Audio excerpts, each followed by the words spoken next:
Oh my goodness. Just when we thought we was getting somewhere, now we've been introduced to VH1 Tiny and Bravo Candy.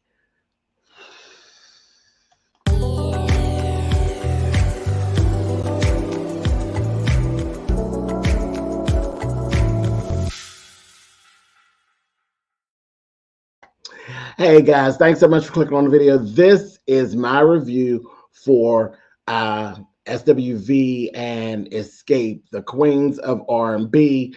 This is season 1, episode 3.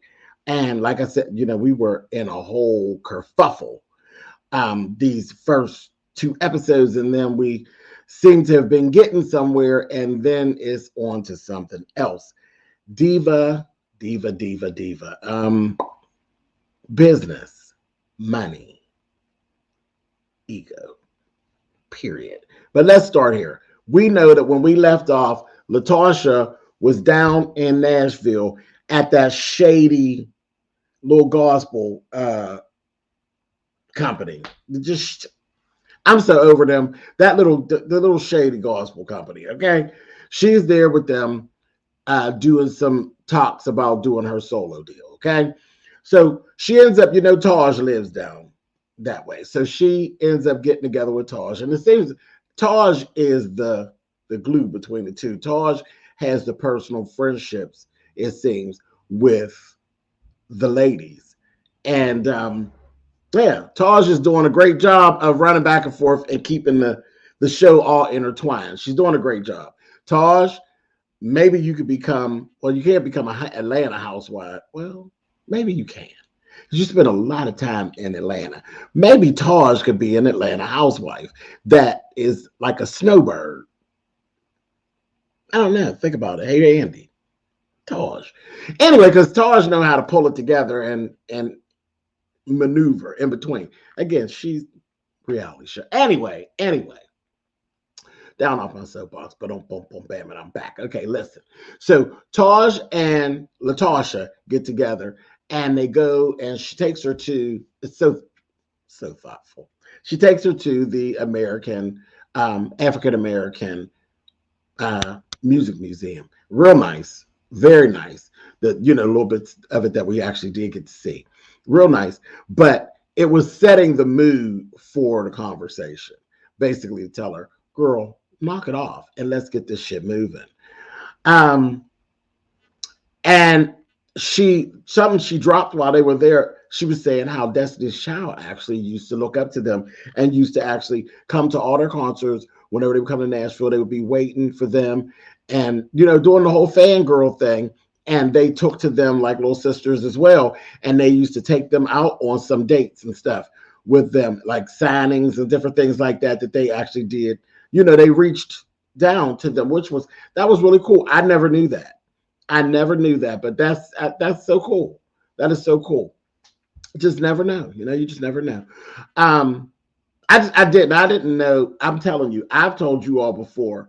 I didn't know that Escape had such impact on folks because, well, I live in Pittsburgh. We wasn't screaming about Escape like that. Now they're from Atlanta, so I said, okay, well, yeah, I can see people loving them in Atlanta because they're hometown. Their hometown. Just like Billy Porter is ours. Billy Porter is our hometown. Like, yes, Billy Porter's ours, honey. I always knew about Billy Porter. I always knew what was going on with Billy Porter because Billy Porter belonged to us, Phyllis Hyman, and on and on. So I always thought maybe that was it, but I didn't know the impact they had. Same thing with Faith Evans. I didn't know, and I'm gay, and I didn't know the gays. The gays love Faith Evans. Love her.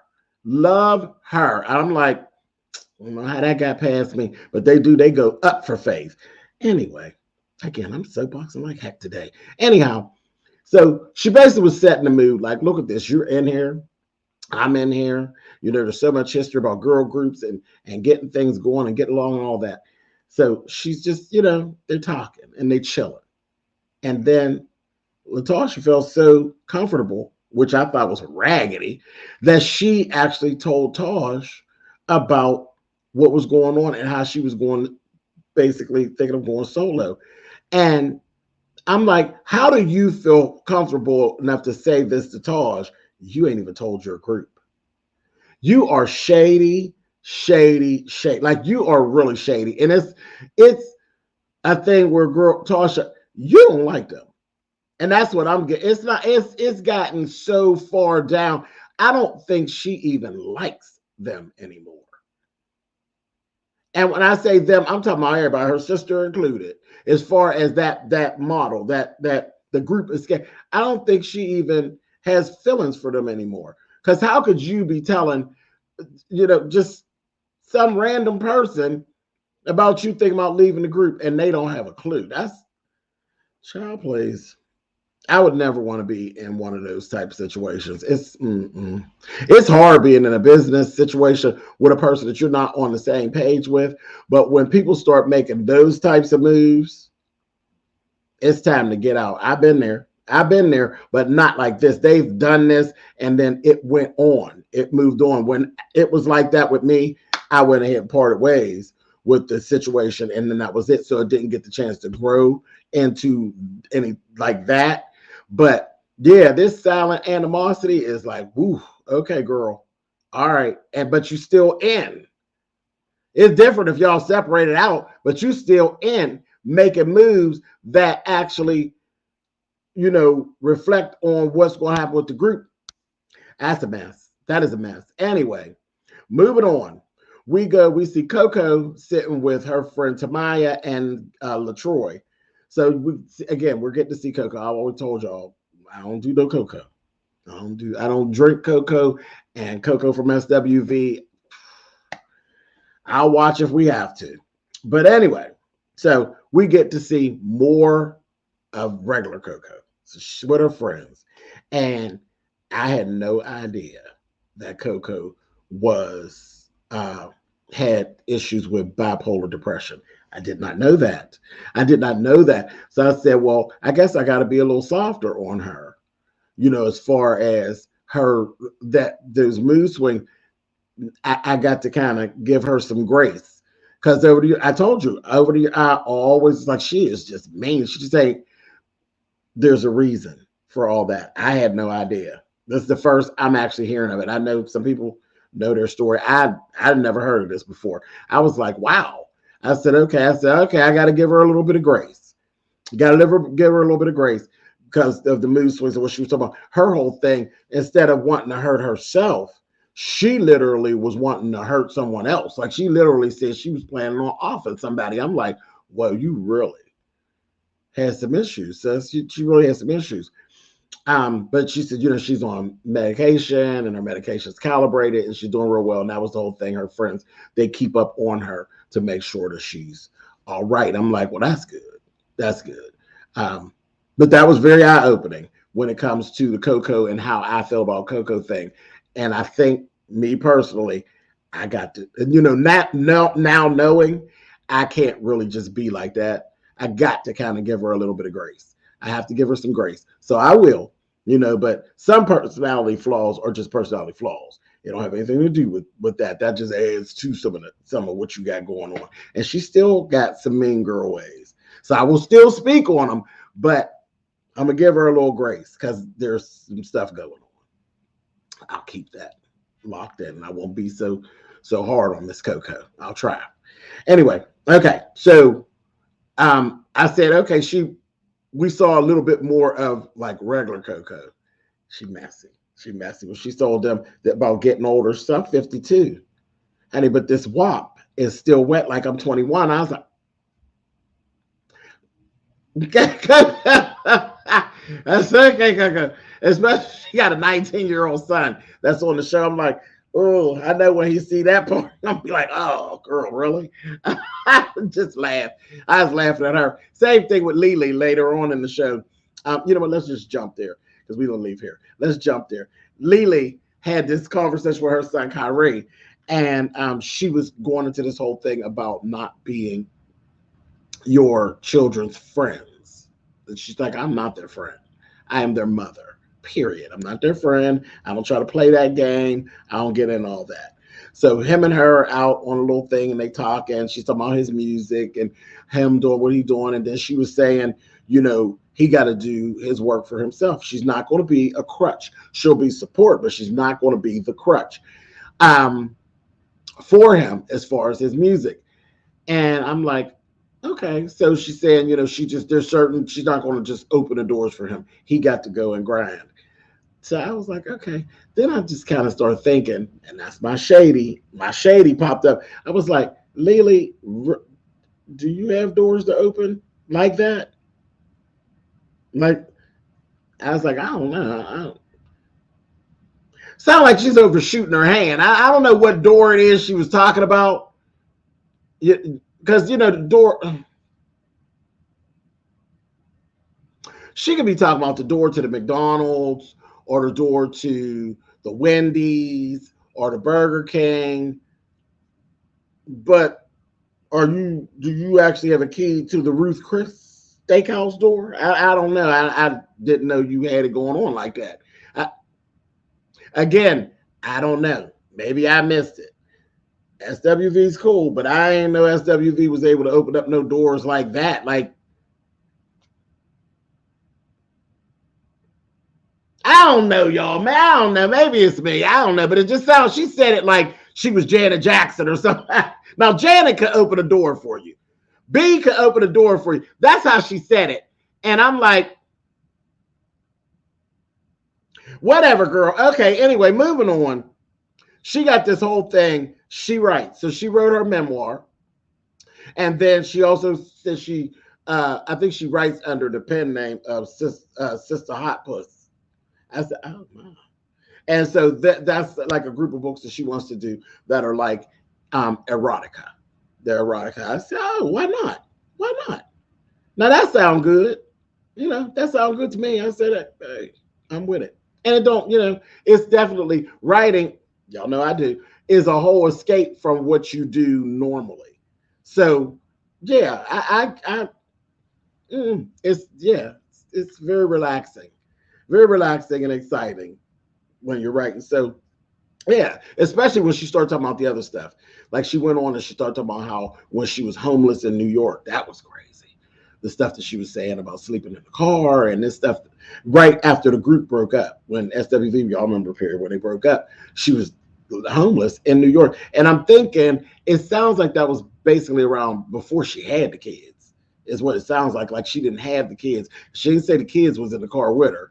And the stuff that she was saying, she sounded like she's by herself. So it sounds more like this was before she had her children. So I don't know. That's what that sounded like before the kids. But anyway, it was really, really deep, the stuff that she was actually talking about there. I was like, wow, LeeLee, okay.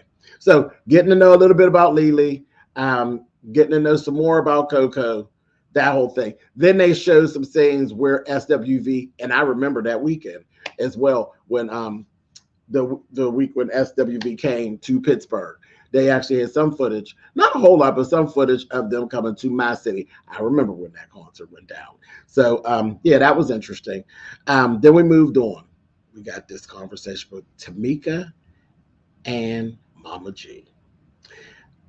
First thing that I noticed as they came in, and this was an interesting thing too, as she came up to the door, and it told me a whole bunch about their relationship, maybe, possibly.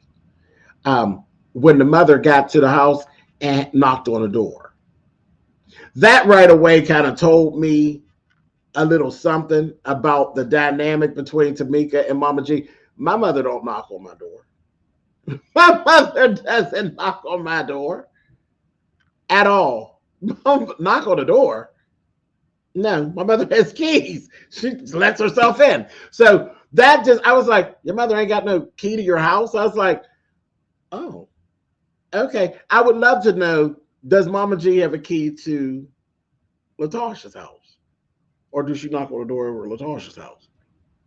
Something in my spirit tells me that Mama G got keys to Latasha's house. I would love to know. I would love to ask.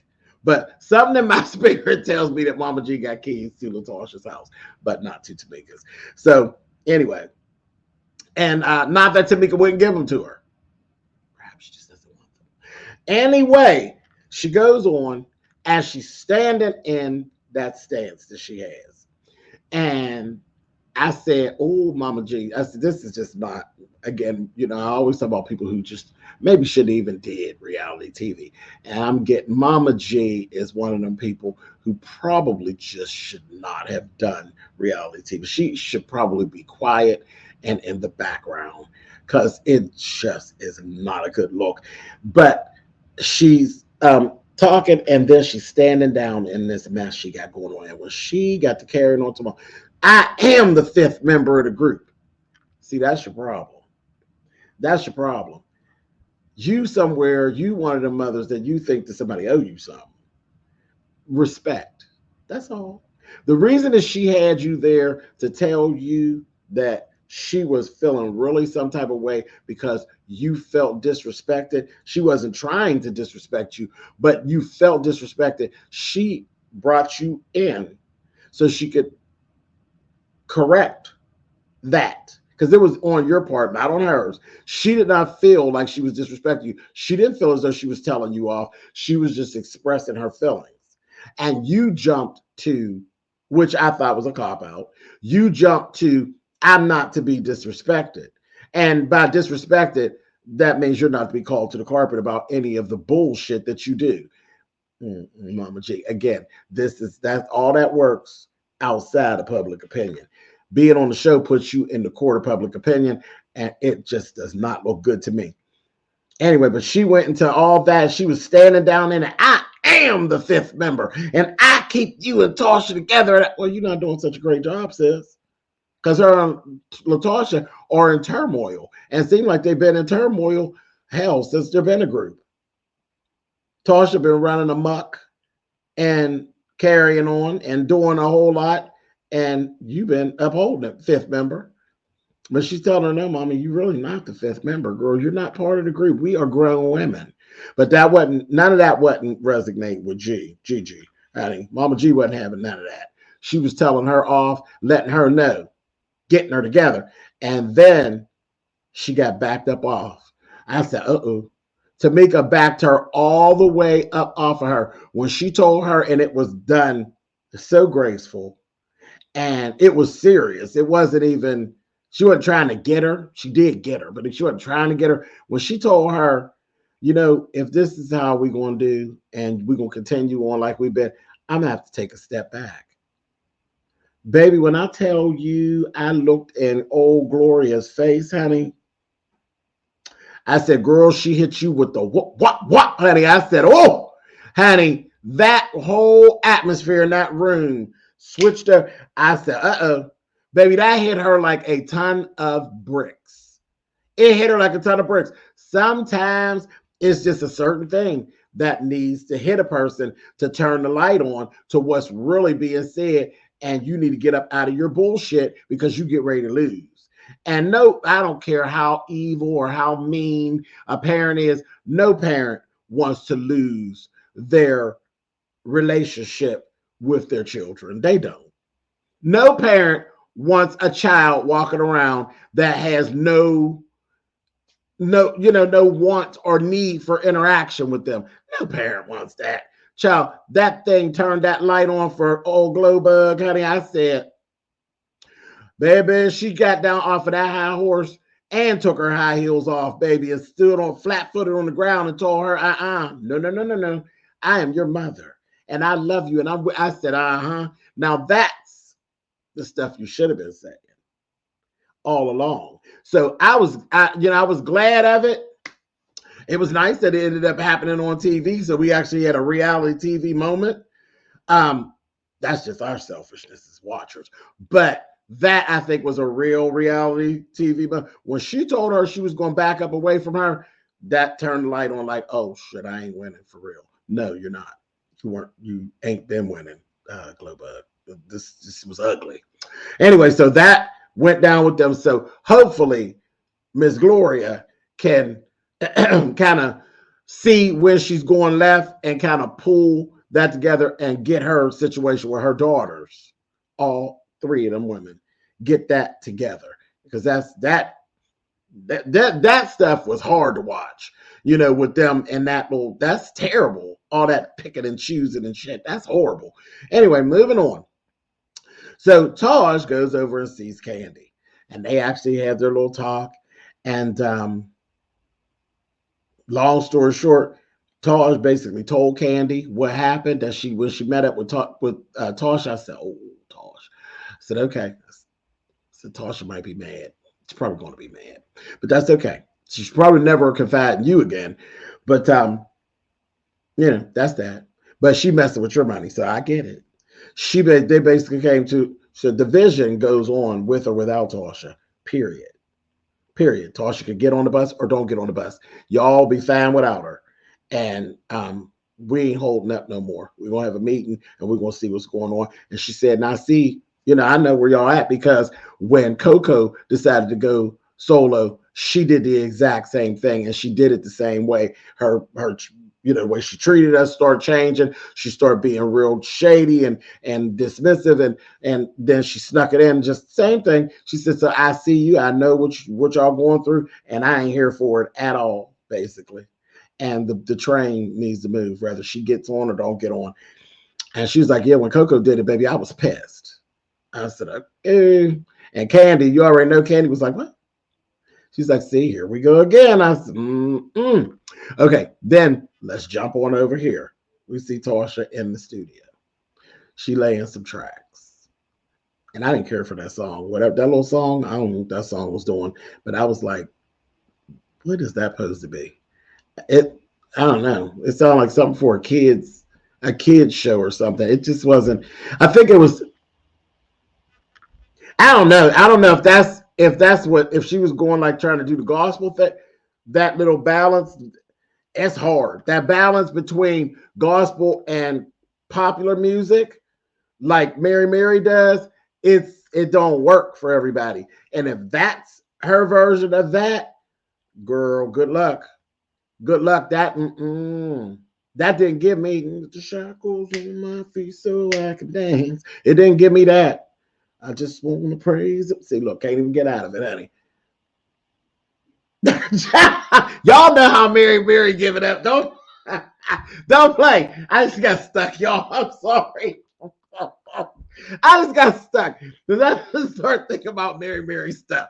But if that's that balance that she trying to get, that ain't it, baby. That ain't it.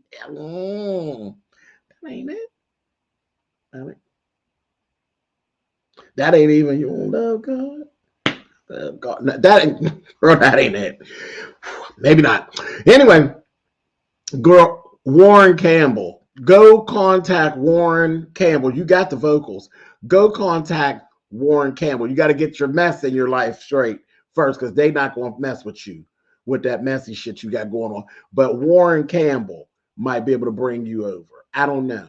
Because, see, here we go. I'm going to go here. I'm going to go there for a minute, y'all. Because Erica Campbell turns it. Erica Campbell turns it. And she rides that in between. She rides it, baby. And I love it. I love it. I do. I love it. That Erica. But it don't quite work for Tina either. But I don't think Tina really be dealing with Warren when she's dealing with her solo stuff for some reason. I don't know. Whatever it is, Tina's stuff don't be hitting. But Erica I'm positive. Positive. Yeah, Erica her stuff be hitting. Girl, go find Warren Campbell. Warren Campbell.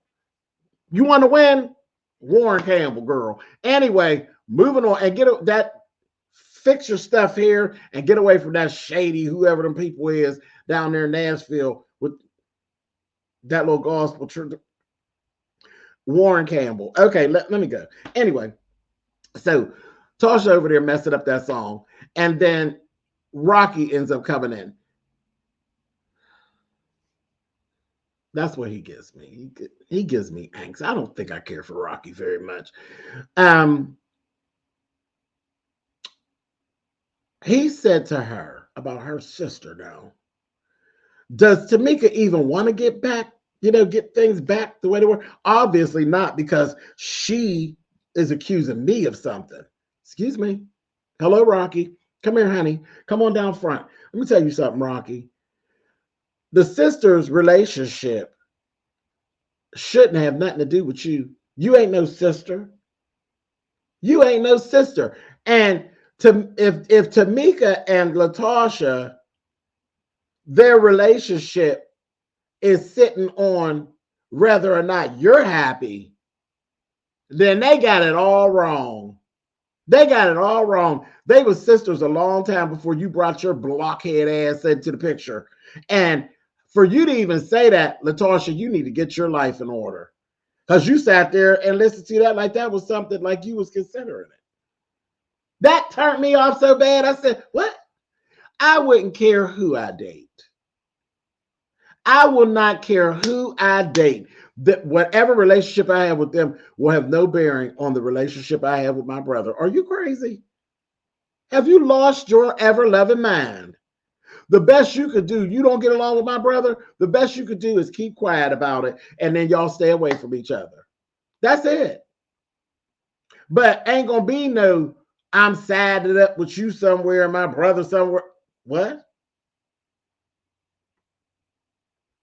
Child, I ain't never heard of such. The best you could do is you don't deal whenever they together and we deal separate. But no, ain't no y'all can't make up because she got a problem with me. What kind of stupid shit? I ain't never heard of such. Anyway. Anyway. Then he tells them, and he does run confusion. He runs confusion. He told her, you need to go grab the mic and remind them of who you are. That you're gonna mess around, they're gonna remind her of exactly who she is because they didn't already made up their mind. Either she coming with them or they're gonna go on. They're gonna do to her what they did to Candy. And I think your face will be cracked. But anyway, we'll see. I don't know. And you know what? I said that they can't go on. I said this in my last review that they couldn't go on without Latasha. And see, this is when I be hating this because this is stuff that happens after the fact. I'll be watching in real time. I'm watching as the show is airing, but I don't be following the stuff that be going on in real time because it be messing up the show for me. But somebody sent me clips and said, no, James, trust me, they are okay without Latasha because Tameka is carrying Latasha's vocals. I'm like, what? Sent me some clips, baby. And I know Miss Tameka sings down, but I didn't know, baby, when I tell you Miss Tameka was carrying some of Latasha's vocals, I said, sound like we get ready to watch a whole face crack go down, and I am thoroughly here for it. So yes, I stand corrected, baby. I seen the clips. I said, oh, come on here, Miss Tameka, honey. She was singing. I said, okay. Anyway, keep clowning like you clowning. You and Rocky both, honey. Y'all gonna be over there like Rocky and Bullwinkle, honey. Woo, woo, woo. Yep. Anyway, moving on. Jalen and Coco. Jalen and Coco have a little talk, honey. And here Jalen comes on out and says, you know what? I really don't. I don't want to go back to school for dentistry. I don't want to do it. I don't want to go back to school for dentistry. Coco is totally against it. Totally against it. And here's where the whole coming, hold on, y'all. I'm sorry. Hold on.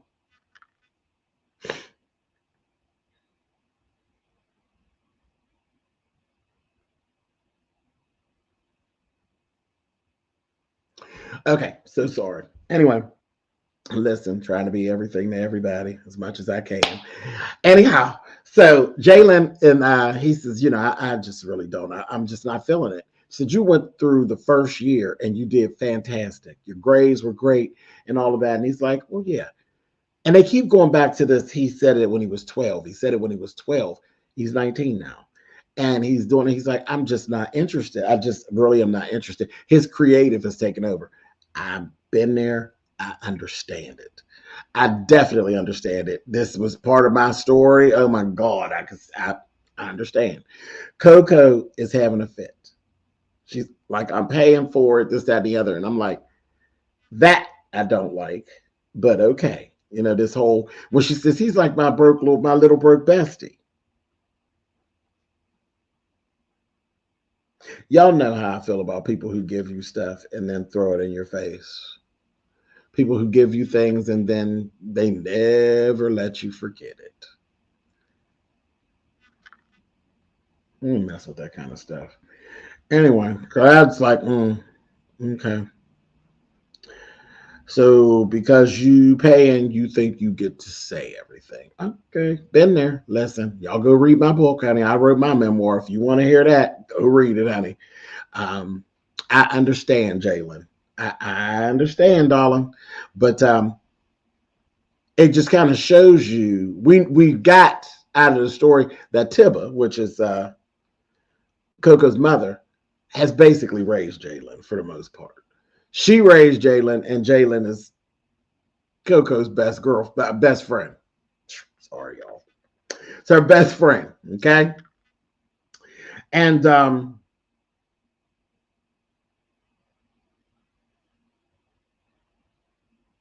he started crying.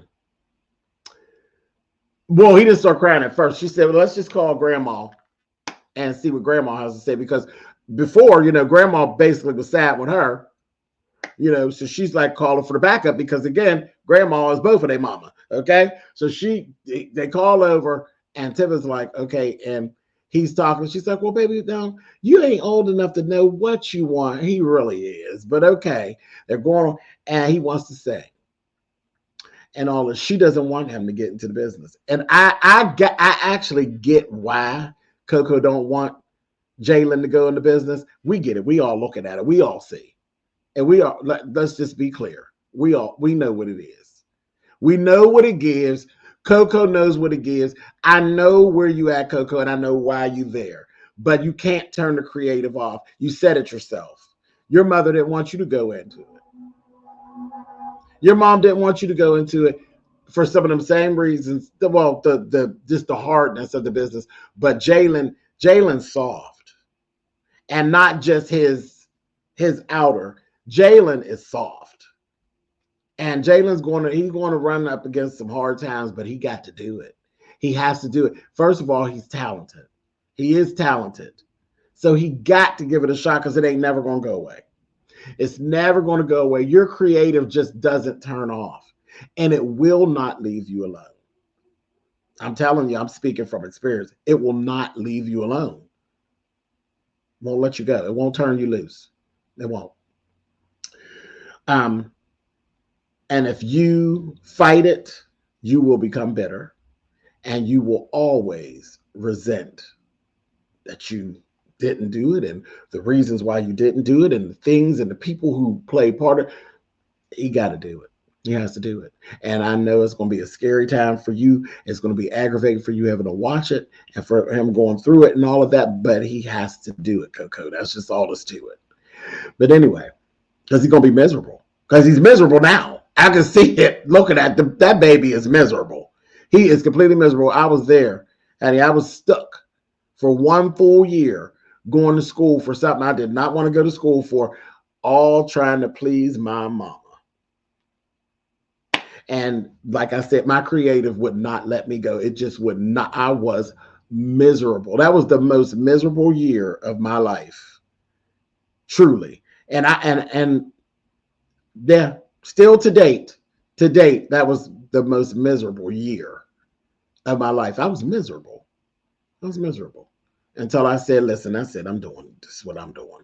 Anyway, they called Tiba on the phone. Tiba was talking to him. You know, she's doing that same old, her and Coco doing her thing. And then Coco said, he's crying, Mom. When that happened, that's when you saw who raised them, who was the mama. Because Tiba turned right over. She said, all right, baby, listen. Okay. We're going to come to a medium, to a happy medium place. And he said, how about I could just take like a year and try to do it. And then if it don't work out, then I go ahead on and go back. And Tibble was like, okay, cool. Cool. Them tears, she couldn't do it. She couldn't take it. She's like, no, no, you got my baby over there crying. We're going to have an issue. So she said, you going to come and sit up in my lap and we're going to talk about it. That meant she was going to change. Because now what he is too big to be doing is sitting up in your lap and talk about something, Tibble. But that's okay. But Jalen had won, and Coco knew it. And Coco was pissed. She said, see, you got me pissed right now. You got me pissed right now, honey. Whenever Tipper was being supportive, and because Coco didn't get what she wanted. Trust me when I tell y'all, I understand it. My mother didn't get what she wanted, and my mother is still pissed to this day. To this day. I am 51 years old. My mother is still pissed to this day that I didn't go to school for what she wanted me to go to school for, and she tried to press it, and it was like, girl, I wouldn't care what you talking about, child. This is what I'm doing. This is what I'm doing. And it got very deep with me and my mother about that situation, and I just don't allow it to get deep now. I'll just cut, girl. Enough of that.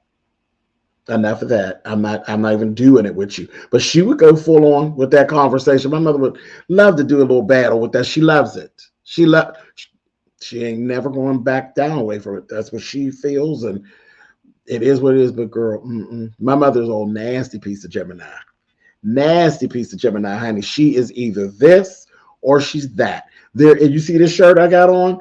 Black and white. You don't see any gray other than this right here. You don't see no gray. This is my mother. She's black or she's white. She's one way or she's the other. There is no middle ground. There's no middle ground. See that couch and all this back here, this gray stuff? None of this shit exists in my mother's world.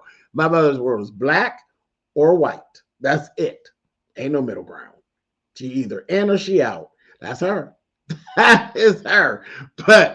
And I'm a Capricorn. So listen, going to win no matter what. I'm going to win. That's it. And especially if it has to do with what I think, going to win no matter what. So that be me and my mom, child. We had to figure it out. And I figured it out. I won't indulge her with that. It's like, girl, you lost. Get over it. But I definitely get where Jalen. I get it. I get it. And Coco, you're going to be pissed. You got to be pissed. It is what it is. But he got to do it. He got to do it because it ain't going to leave him alone.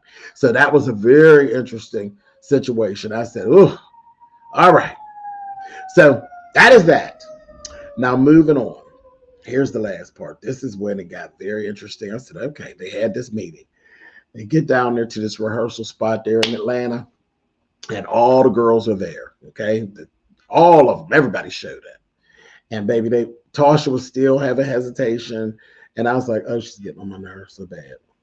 Little do she know, even if she don't put her hand in and say she on board, they going on without her. I was like, I was sitting here on pins and needles like, oh, girl, your face is going to be so cracked. Oh, Miss Tasha, your face is going to be so cracked. If you think you can hold it up from this point at this meeting. But Tasha finally put her hand in and she's like, we love y'all. We trust y'all. Whatever. So I was like, finally, everybody agreed. Finally, we're moving on. Let's get ready. Let's go. Now I'm excited. I'm like, let's get the stuff together. Let's start talking about costumes. Let's start, let's go. And this is just for one show. They're doing one show. And then if the one show goes well, then they'll plan on a tour. Which SWV, it don't really matter one way or the other because their manager got them set up. They got dates sitting, waiting to say when they're going to do and what they're going to do. They fine. So, child, then we go, and here comes Bravo Candy. Not Bravo Andy, but Bravo Candy. I said, what is going on? And Candy says, okay, well, wait, now we got to talk about billing because, for the last concerts that we did, we were top billing on our concerts. And that's what we want to stay, top billing on our concerts. I was like, Candy, now you out of order. You out of order. You out of order. And Coco went into Coco mode. And she was like, bitch, I sold 30 million records. I ain't even getting ready to be opening for nobody, bitch. I was like, I know that's right. That was just crazy. I mean, that whole thing just sounds ludicrous to me because do you really think that SWV is going to open for you? And do SWV really think you're going to open for them? Co-billing, co-headlining, it makes sense. It makes sense. And why is this even being a thing? And that's what Tasha said. Oh, so you want to get paid more than us? Oh, no. No. None of us can do it without the other. So no, nothing about that. Nothing about what you're talking about. I was like, so this is like crazy. But then now Candy, like I said, Bravo Candy and VH1 Tiny, they're talking about their social media presence. Now the fact is the facts. They actually do have that social media presence that SWV does not have. But at the same time, SWV has that out there in the world on the streets ticket sales thing going on that Escape don't got going on. See, because SWV been touring. SWV is booked and busy. Escape is not. So both of you are bringing something to the table. And I don't understand why there's an issue about the co-billing. Candy, you know business. I hope you're just doing this for the show. Because you know that ain't right, Candy. You know that ain't right. Yes, social media is a big thing. But come on. And this is not just any group. Come on, Candy. I said, up, jump, goddamn devil, honey. That was Bravo Candy and VH1 Tiny. I said, oh my God. Just when I thought we was going somewhere, Eddie. I thought we was getting somewhere. So now we back at odds. And that's it. And that's all. I ain't got no more. And listen, I'm going to sit with y'all and I'm going to wait till episode 4 and see what's really going on. But baby, I'm so glad y'all told me to watch this show. This is good, y'all.